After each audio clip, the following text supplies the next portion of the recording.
Hello guys, আসসালামু আলাইকুম and welcome to my another blog. আপনারা দেখছেন ইচ্ছা বৃষ্টির ডেইলি ভিডিও। আশা করি আপনারা সকলেই ভালো আছেন। আপনাদের তো আমি অনেক ভালো আছি।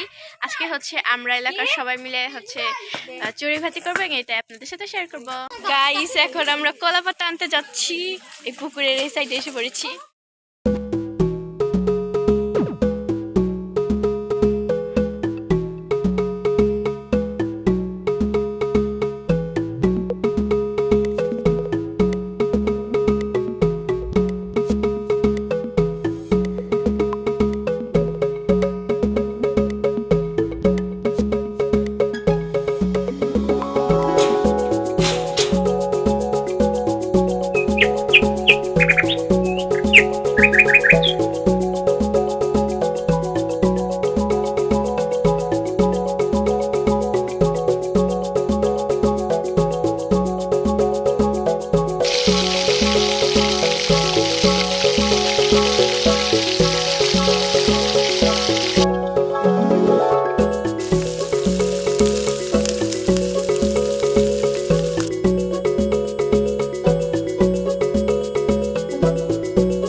Goodbye.